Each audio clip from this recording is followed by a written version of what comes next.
Hi ನಮಸ್ತೆ. ನಿನ್ನೆ ಒಂದು ಮ್ಯಾಚ್ ಬಗ್ಗೆ ಹೇಳೋದಾದ್ರೆ ಬಹಳಷ್ಟು ಪರವಿರೋಧ ಇತ್ತು. ಆಡಬೇಕು ಆಡಬಾರ್ದು, ಯುದ್ಧ ಆದ್ಮೇಲೆ ಆಡ್ಬೇಕಾ, ಪಹಲ್ಗಾಮ್ ಘಟನೆ ಆದ್ಮೇಲೆ ಆಡ್ಬೇಕಾ ಅನ್ನೋದ್ರ ಬಗ್ಗೆ ಎಲ್ಲ ಚರ್ಚೆ ಇತ್ತು. ಸೊ ಇದೆಲ್ಲದರ ನಡುವೆ ಮ್ಯಾಚ್ ಆಗಿದೆ. ಸೊ ಮ್ಯಾಚ್ ಸಂದರ್ಭದಲ್ಲಿ ಕೆಲವೊಂದು ಇಂಟ್ರೆಸ್ಟಿಂಗ್ ವಿಚಾರಗಳನ್ನು ನಾವು ಗಮನಿಸಿದ್ವಿ. ಅದರಲ್ಲಿ ಬಹಳ ಮುಖ್ಯವಾಗಿ ಪಾಕಿಸ್ತಾನ ಟೀಮ್ ಜೊತೆಗೆ ಟಾಸ್ ಸಂದರ್ಭದಲ್ಲೂ ಕೂಡ, ಜೊತೆಗೆ ಅದಾದ್ಮೇಲೆ ಈ ವಿನ್ ಆದ್ಮೇಲೂ ಕೂಡ ಹ್ಯಾಂಡ್ ಶೇಕ್ ಇರಲಿಲ್ಲ. ಸೊ ಇದ್ರ ಬಗ್ಗೆ ಪ್ರೆಸ್ ಮೀಟ್ ಅಲ್ಲಿ, ಮ್ಯಾಚ್ ಆದ್ಮೇಲೆ ಪ್ರೆಸ್ ಮೀಟ್ ಅಲ್ಲಿ ಸೂರ್ಯಕುಮಾರ್ ಯಾದವ್ ಕ್ಯಾಪ್ಟನ್ಗೆ ಕೇಳಲಾಯಿತು, ಯಾಕೆ ನೀವು ಹ್ಯಾಂಡ್ ಶೇಕ್ ಮಾಡಲಿಲ್ಲ, ಏನಾದರೂ ಮೊದಲೇ ಡಿಸೈಡ್ ಮಾಡ್ಕೊಂಡಿದ್ರ ಹ್ಯಾಂಡ್ ಶೇಕ್ ಮಾಡಬಾರ್ದು ಅಂತ. ಸೊ ಇದ್ರ ಬಗ್ಗೆ ತುಂಬಾ ಕೂಲ್ ಆಗಿನೇ ಉತ್ತರ ಕೊಟ್ಟರು ಸೂರ್ಯಕುಮಾರ್ ಯಾದವ್. ನೋಡಿ, ನಾವು BCCI ಹಾಗೇನೆ ಗೌರ್ಮೆಂಟ್ ಒಂದು ನೀಟಾಗಿ ಅಲೈನ್ ಆಗಿದ್ವಿ.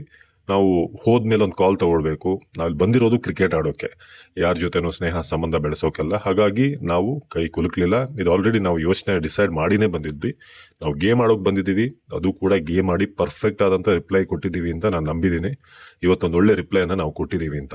ಸೊ ಜೊತೆಗೆ ಈ ಟೀಮ್ ಬಗ್ಗೆ ಕೂಡ ಕೇಳಿದಾಗ ಅವ್ರು ಹೇಳಿದ್ದು, ಅಂದರೆ ಪಾಕಿಸ್ತಾನ್ ಟೀಮ್ ಚೆನ್ನಾಗಿ ಆಡಲಿಲ್ಲ ಅಂತ ಅನ್ಸುತ್ತಾ ನಿಮಗೆ, ಅಥವಾ ನೀವು ಚೆನ್ನಾಗಿ ಆಡಿದ್ರೆ ಹೇಗೆ ಅನಿಸ್ತು ಅಂತ, ಎಲ್ಲೆಡುತ್ತು ಪಾಕಿಸ್ತಾನ್ ನಿನ್ನೆ ಮ್ಯಾಚಲ್ಲಿ ಅಂತ ಕೇಳಿದಾಗ, ಇಲ್ಲ, ನಾವು ಚೆನ್ನಾಗಿ ಆಡಿದ್ವಿ, ನಮ್ಮ ಬೌಲಿಂಗ್ ಲೈನಪ್ ಚೆನ್ನಾಗಿತ್ತು, ಜೊತೆಗೆ ನಾವು ಏನು ಪ್ಲಾನ್ಗಳನ್ನು ಮಾಡಿದ್ವಿ ಅದನ್ನು ನೀಟಾಗಿ ಗ್ರೌಂಡಲ್ಲಿ ಎಕ್ಸಿಕ್ಯೂಟ್ ಮಾಡಿದ್ವಿ ಅಂತ ಕೂಡ ಹೇಳಿದ್ರು.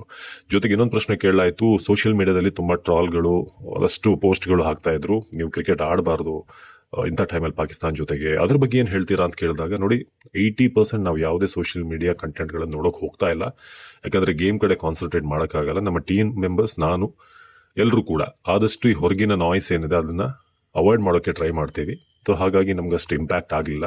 ನಮಗೆ ಇದೊಂದು ಮತ್ತೊಂದು ಗೇಮ್ ಅಷ್ಟೇ, ಇದೇನು ಪಾಕಿಸ್ತಾನ ಮೇಲೆ ವಿಶೇಷವಾದ ಗೇಮ್ ಅಂತಲ್ಲ. ನಾವು ಹೇಗೆ ಪ್ಲ್ಯಾನ್ಗಳನ್ನು ಮಾಡ್ತೀವಿ ಮ್ಯಾಚ್ಗಳಿಗೆ, ಆ ಥರನೇ ಇದಕ್ಕೂ ಮಾಡಿದ್ವಿ. ಇವ್ರಿಗೆ ಅಂತೇನು ಸ್ಪೆಷಲ್ ಪ್ಲ್ಯಾನ್ ಮಾಡಲಿಲ್ಲ ಅಂತ ಭಾಳ ಕೂಲಾಗಿ ಒಂದು ಸಂದಿಗ್ಧ ಪರಿಸ್ಥಿತಿಯಲ್ಲಿ ಇದ್ರೂ ಕೂಡ ಅದನ್ನು ಮ್ಯಾನೇಜ್ ಮಾಡುವಂಥದ್ದು ಮಾಡಿದ್ರು. ಜೊತೆಗೆ ವಿಶೇಷವಾಗಿ ಪ್ರೆಸೆಂಟೇಷನ್ ಸೆರೆಮನಿಯಲ್ಲಿ ಪಾಲ್ಗಾಮ್ನಲ್ಲಂಥ ಘಟನೆ ಏನಿದೆ ಅದಕ್ಕೆ ಸಂಬಂಧಪಟ್ಟ ಹಾಗೆ ಅವರು ತಮ್ಮ ಸಂತಾಪವನ್ನು ಸೂಚಿಸಿದ್ರು. ನಾವು ಅವ್ರ ಜೊತೆಗಿದ್ದೀವಿ, ಜೊತೆಗೆ ಗೆಲುವು ನಮ್ಮ ಆರ್ಮಿ ಅವರಿಗೆ, ಏನು ರಾತ್ರಿ ಹಗಲು ದೇಶವನ್ನು ಕಾಯುವಂಥ ಆರ್ಮ್ ಫೋರ್ಸ್ಗೆ ನಾವು ಮುಡಿಪಾಗಿಡ್ತೀವಿ ಅಂತ ಕೂಡ ಹೇಳಿದ್ದು ವಿಶೇಷವಾಗಿತ್ತು.